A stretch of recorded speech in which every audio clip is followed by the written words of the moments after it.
नमस्कार। India debate में आप सबका स्वागत है। मैं हूं आशुतोष पाठक। मित्रों, मोदी कैबिनेट में रिसफल चल रहा है और जितनी मुंह उतनी बातें हो रही हैं। कौन आ रहा है, कौन जा रहा है, किसका परिवर्तन हो रहा है, और ये सब पावर गैलरी से आ रही है। ऐसा नहीं कि कोई मनगढ़ंत कोई कहानी बना रहा है। जो कुछ भी स्रोत हम लोगों को पता चलते हैं बतौर पत्रकार, उसकी जानकारी हम फौरन से पेशतर आपके लिए लेकर के आते हैं। लेकिन 2 साल बीत जाने के बाद अभी जरूरत पड़ी है, क्योंकि 2027 में उत्तर प्रदेश में चुनाव हैं और पंजाब में चुनाव हैं, दो महत्वपूर्ण स्टेट में। अब उसके पहले कैबिनेट रिसफल होना है, 2029 की तैयारी होगी, भारतीय जनता पार्टी में संगठनात्मक परिवर्तन भी होना है। उसकी भी लिस्ट 1-2 दिन में आ जाएगी। मतलब जो नए अध्यक्ष बने हैं नवीन साहब, तो नवीन साहब अपनी नवीन टीम बनाएंगे और उनको उनको क्या कह दिया गया है, उनके पास एक लिस्ट आएगी जिसको उनको फॉलो करना है। देखिए, एक बात है, मान लीजिए, और इसे स्वीकार करना ही पड़ेगा, स्वीकार कर लेना चाहिए हम लोगों को। अब इसे डिसिप्लिन का तगाजा कह लीजिए, डिक्टेटर कह लीजिए, जो भी कह लीजिए, लेकिन भारतीय जनता पार्टी में आजकल जो फैसले हो रहे हैं वो मोदी जी के सहमति के बगैर नहीं हो रहे हैं। और एक सहमति अमित शाह जी की भी है, उनकी सहमति के बगैर नहीं हो रहे हैं।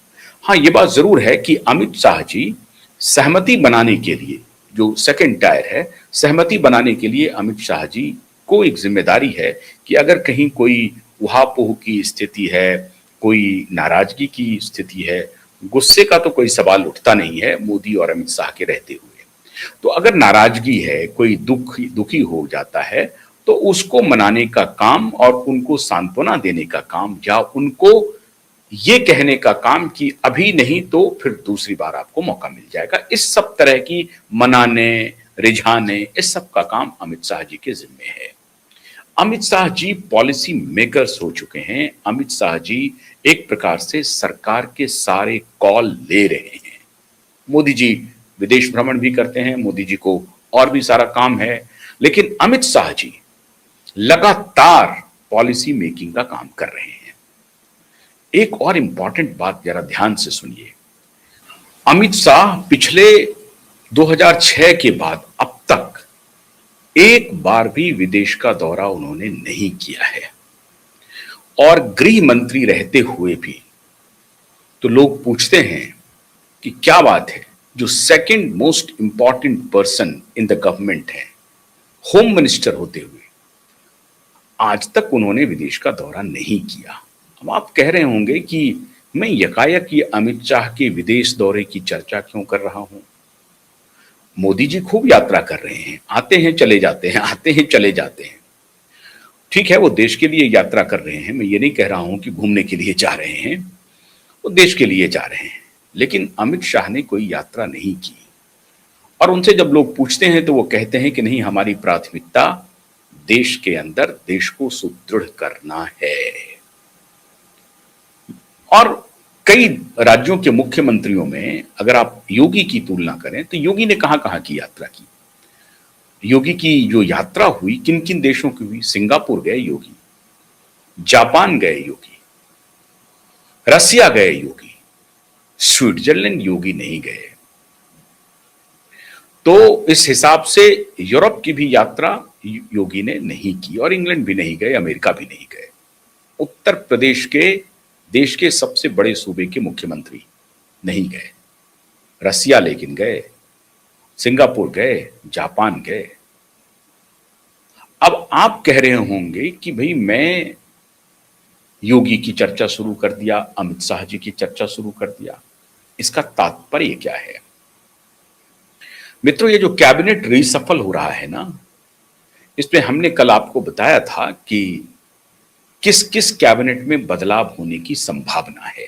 इस पर मैंने आपको विस्तार से बताया। लेकिन अभी एक चर्चा पावर गैलरी में फिर जोर पकड़ रही है। वो चर्चा है स्मृति ईरानी के बारे में।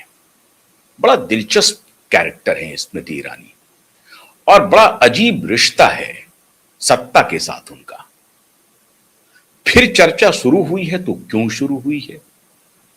क्या स्मृति ईरानी दोबारा मोदी कैबिनेट में जगह पा सकती हैं? और अगर पाएंगी तो क्यों पाएंगी? और अगर नहीं पाएंगी तो क्यों नहीं पाएंगी? अब मैंने अभी जिक्र किया अमित शाह जी का, मैंने अभी जिक्र किया योगी जी का। अमित शाह जी का जिक्र क्यों किया अब मैं बताता हूं। और अब जो स्मृति ईरानी का जिक्र कर रहा हूं उसका रिश्ता क्या है। 2014 में स्मृति ईरानी अमेठी से चुनाव हार गई थी राहुल गांधी से, लेकिन हार के बाद भी स्मृति ईरानी भारत सरकार की कैबिनेट मंत्री बनी और एजुकेशन मिनिस्ट्री जैसा महत्वपूर्ण मंत्रालय मिला। और उस वक्त ये बड़ी चर्चा चली कि बड़ी रसूखदार मंत्री है और प्रधानमंत्री से काफी इनका रिश्ता काफी मजबूत है। मतलब अमित शाह के माफिक ही इनका भी रिश्ता है। मतलब प्रधानमंत्री इनको तवज्जो देते हैं, इनको मानते हैं। और इसकी फिर चर्चा चली और उनका व्यवहार भी कुछ ऐसा ही था। 2014 और 19 के बीच में उनका व्यवहार निश्चित रूप से कुछ ऐसा ही था। और लोग कहते हैं पावर गैलरी में कि अहंकार और स्मृति ईरानी दोनों एक हो गई थी। अगर अहंकार की कहीं कोई चर्चा हो तो स्मृति ईरानी का नाम ले लीजिए, आप समझ लीजिए कि अहंकार का मतलब, अहंकार का सिनोनिम्स बन गई थी स्मृति ईरानी। ऐसी लोग चर्चा करते हैं। मेरा कोई व्यक्तिगत अनुभव नहीं है, मैं सिर्फ यह कह रहा हूं कि चर्चा होती थी। वैसे मेरा व्यक्तिगत अनुभव यह है कि स्मृति ईरानी बहुत सुलझी हुई एक अच्छी नेता हैं और बहुत ही शालीन नेता है, मेरा यह अनुभव कहता है, व्यक्तिगत अनुभव। लेकिन लोग जो पावर गैलरी में चर्चा करते थे कि स्मृति ईरानी में अहंकार आ गया है, खैर वो विषय अलग है। लेकिन यह बात तो लोगों के जहन में थी कि चुनाव हारने के बाद भी स्मृति ईरानी को जगह मिली और एक और शख्स को जगह मिली। चुनाव हारने के बाद अरुण जेटली को भी जगह मिली। दोनों चुनाव हार गए थे और उस लहर में, जिस लहर में आम इमली सारे लोग चुनाव जीत गए, उस लहर में ये दोनों चुनाव हार गए। अरुण जेटली का चुनाव हारना तो बहुत ही समझिए कि चमत्कारिक खेल था। स्मृति तो फिर भी एक कद्दावर नेता के सामने खड़ी थी, राहुल गांधी के सामने खड़ी थी। और अमेठी परंपरागत सीट है गांधी परिवार का, वहां पर जाकर के वो ताल ठोक रही थी। वहां अगर वो हार गई तो कोई बहुत बड़ी बात नहीं है। लेकिन अमृतसर सीट, जहां की वो भारतीय जनता पार्टी का सीट था, हालांकि उन्होंने उसको हटा दिया, नवजोत सिंह सिद्धू को, उनको हटा करके एक सुरक्षित सीट के रूप में अरुण जेटली को लड़ाया गया और अरुण जेटली चुनाव हार गए। लेकिन इन दोनों शख्सियत को कैबिनेट मंत्री बनाया गया और दोनों को महत्वपूर्ण मंत्रालय मिला। एक को फाइनेंस मिनिस्ट्री मिली, दूसरे को एजुकेशन मिनिस्ट्री मिली। खैर अब अरुण जेटली है नहीं, स्मृति ईरानी स्वस्थ हैं, भगवान उनको और उनके स्वास्थ्य को और उनकी लंबी आयु हो और आगे जिए, बहुत कमाल का काम कर रही हैं। लेकिन स्मृति ईरानी 2019 जब आता है तो स्मृति ईरानी उसी अमेठी से राहुल गांधी को पटकनी देते हैं और चुनाव जीत करके आती हैं, फिर मंत्री बनती हैं। लेकिन कुछ ही दिनों के बाद स्मृति ईरानी का मंत्रालय चले जाता है। बहुत सारे मंत्रियों का मंत्रालय गया, डॉक्टर हर्षवर्धन का गया, रविशंकर प्रसाद का गया, प्रकाश जावड़ेकर का गया, स्मृति जी का भी गया। लेकिन स्मृति जी के मंत्रालय को जाने के पीछे जितनी मुंह उतनी बातें हुई, लेकिन असली बात अब धीरे धीरे खुल रहा है राज। और इसीलिए मैं आज ये कहना चाहूंगा कि मोदी है तो मुमकिन है का नारा बदल दीजिए। मोदी है तो यह मुमकिन नहीं है। अब यह मामला चलने लगा है।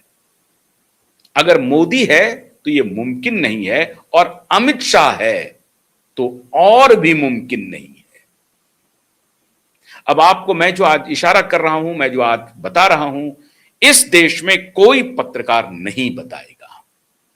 लेकिन मैं आपको ठीक से, आपको रेफरेंस सब कुछ बता रहा हूं अंदर खाने की। लेकिन मैं इसकी पुष्टि नहीं कर सकता क्योंकि अमित शाह जी ने मुझे फोन नहीं किया है क्या है ऐसा ही है नहीं।